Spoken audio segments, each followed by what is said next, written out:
Good morning, friends. Welcome to the second part of the 2.1 We Shall Overcome. In this part, we are going to learn some difficult words from the poem.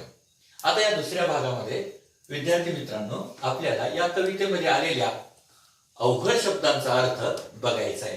पहिला शब्द आहे, तुम्ही हे शब्द वहीत लिहून घ्यायचे आहेत आणि हे शब्द पाठ करायचे आहेत. बघा, ओव्हरकम means be successful, यशस्वी होणे.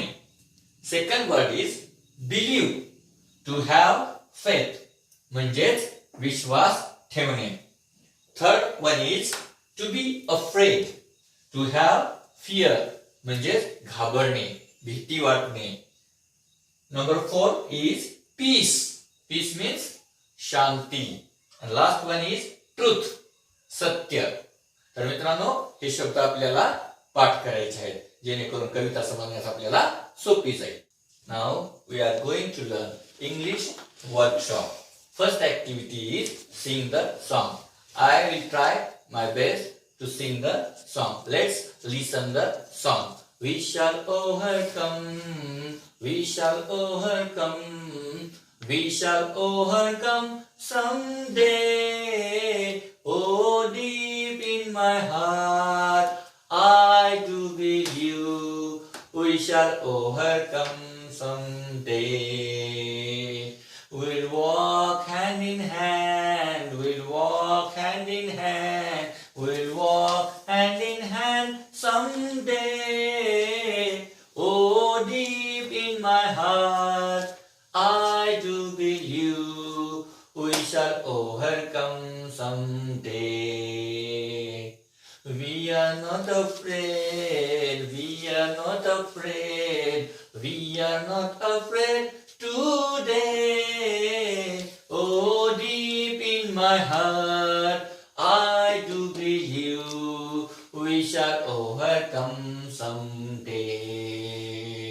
The truth shall make us free, the truth shall make us free, the truth shall make us free someday.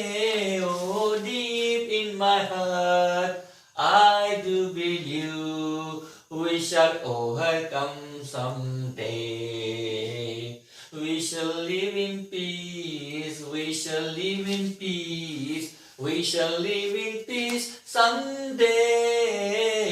Oh, deep in my heart, I do believe we shall overcome someday. विद्यार्थी मित्रांनो, आताच तुम्ही कविता ऐकलेली आहे. याच पद्धतीने तुम्ही कविता ही घरी पाठ करायची आहे. आता आपण जे बघत आहोत ते English workshop which is on page number 36. This is first activity. I will try my best to sing this activity. पहिली ऍक्टिव्हिटी मध्ये सिंग द सॉन्ग आपण ऐकलेलंच आहे. YouTube वरती अनेक व्हर्जन्स या गाण्याचे आहेत. आपण YouTube वरती सर्च करून ते चांगल्या पद्धतीने कविता रिसाइट करायची आहे. तर चला आता बघूया. We are going to study second activity. Each line in the poem tells you something about the people singing it. कवितेतल्या प्रत्येक ओळीचा अर्थ त्या गात असलेल्या लोकांच्या दृष्टीने काहीतरी सांगण्याचा प्रयत्न कवीने केलेला आपल्याला दिसून येतो. म्हणजेच त्या कवितेतल्या प्रत्येक ओळी काही ना काही अर्थ आपल्याला सांगतात त्या लोकांच्या दृष्टीने. बघा, मग त्यासाठी read the sentences in column A and write the appropriate lines in column B. A column मध्ये दिलेल्या वाक्यांचा अर्थ गृहीत धरून त्याच्यासाठी योग्य असणाऱ्या ओळी आपल्याला कवितेतल्या हुडकून कॉलम बी मध्ये लिहायच्या आहेत. Column A, we are going to see what the lines tells us. याच्यामध्ये कॉलम ए मध्ये आपल्याला या ओळी काय सांगतात ते बघायचं आहे आणि या ओळीचा समर्पक असणाऱ्या कवितेतल्या कुठल्या ओळी आहेत त्या आपल्याला कॉलम बी मध्ये लिहायच्या आहेत. तर पहिला बघूया. The people have to suffer many hardship today. आजकाल लोकांना खूप हलाखीच्या परिस्थितीला तोंड द्यावं लागत आहे, संकटाला तोंड द्यावं लागत आहे. तर कवितेतल्या कोणत्या ओळी त्यांना आपण सांगू, तर आपण त्यांना सांगू वी शॅल ओव्हरकम समडे. आपण या संकटावर एक ना एक दिवस मात करू. दुसऱ्या नंबरला आहे the second number one is they do not have equal status and friendly relations with other people in society today. आज समाजामध्ये वागत असताना त्या लोकांना इतर लोकांबरोबरचा अधिकार प्राप्त नाही, इतर लोकांबरोबर त्यांना गणलं जात नाही, त्यांच्यामध्ये भेदाभेद केला जातो. याच्यासाठी आपल्याला काय सांगावं लागेल कवितेमधून की will walk hand in hand someday. आमच्यातला भेद संपून आम्ही एकमेकाच्या हातात हात घालून वाटचाल करू. हे कवितेतले ह्या ओळी आलेले आहेत. तर तिसऱ्या नंबरला बघूया. Number 3 is other powerful people are trying to frighten the people singing the poem. कवितेतल्या लोकांना कविता म्हणत असताना त्यांना घाबरवायचा प्रयत्न करतायत. तर त्याला उत्तर देताना कवी काय म्हणतोय, we are not afraid today. आम्ही अजिबात तुम्हाला घाबरत नाही. The people singing the song are not free today. Those people who are singing this song are not free today. For these lines in the poem, poet tells us the truth shall make us free someday. या ओळीसाठी कवीने आपल्याला कवितेमध्ये the truth shall make us free someday या ओळी सुचवलेल्या आहेत. The last one is the people singing the song have no peace today. जे गीत गाणं लोक गात आहेत त्यांना शांती मिळत नाहीये आज. त्याच्यासाठी कवीने आपल्याला ओळख काय सांगितलेली आहे किंवा सुचवलेली आहे, we shall live in peace someday. आपण एक दिवस तरी समाधानाने शांतीने राहू. नंबर 3 ऍक्टिव्हिटी, तिसऱ्या नंबरची ऍक्टिव्हिटी आता आपण पाहणार आहोत. Find out more about the civil rights movement in the USA. Use the internet to gather the information. This activity for students.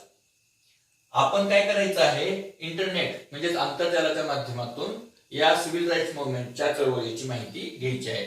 थोडक्यात तुम्हाला मी सांगतो, 1954 ते 1968 दरम्यान ज्या वेळेला आफ्रिकन अमेरिकन लोकांनी तिथं चळवळीला सुरुवात केलेली होती की नागरी हक्क आम्हाला मिळाले पाहिजेत, म्हणजे सिव्हिल राईट्स आम्हाला मिळाले पाहिजेत, त्या चळवळीला नाव दिलेलं होतं civil rights movement.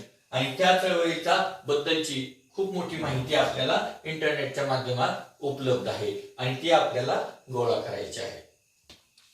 Activity 4, find other inspiring songs associated with people's movements. आपल्याला या प्रकारचे स्फूर्तिदायक गीत जे आहेत लोक चळवळीचे ते शोधायचे आहेत. You may list famous inspiring songs from your mother tongue और हिंदी. तुम्हाला तुमच्या मातृभाषेतील किंवा हिंदी भाषेतील असणारी गीतं जी स्फूर्तिदायक आहेत ती तुम्हाला लिहायची आहेत. बघा उदाहरणार्थ सांगतो, मराठीमध्ये माणुसकीच्या शत्रू संगे युद्ध आमचे सुरू, जिंकू किंवा मरू. त्याचबरोबर ही माय भूमी ही जन्मभूमी. आणि हिंदी भाषेतील कदम कदम बढाए जा, लगान चित्रपटातील आमिर खानच्या चलो चले चलो चले. त्याचबरोबर शाहरुख खानचा चित्रपट चक दे इंडियाचं टायटल सॉन्ग. ही गीतं आपल्याला इन्स्पायरिंग सॉंग म्हणून लिहिता येतील. Activity number 5, note that many times do is used to show emphasis. बघा लक्षात घ्या, इथं काय सांगितलेलं आहे की डू या शब्दाचा वापर आपण त्या वाक्याच्या अर्थावर जोर देण्यासाठी करत असतो. जसं आपल्याला कवितेत एक सांगितलेलं आहे, उदाहरणार्थ I do believe. For example I do believe म्हणजे मला ठाम विश्वास आहे, दृढ विश्वास आहे हे सांगण्यासाठी डू या शब्दाचा इथं वापर केलेला आहे. तर बघा, write 3 more sentences using do for emphasis.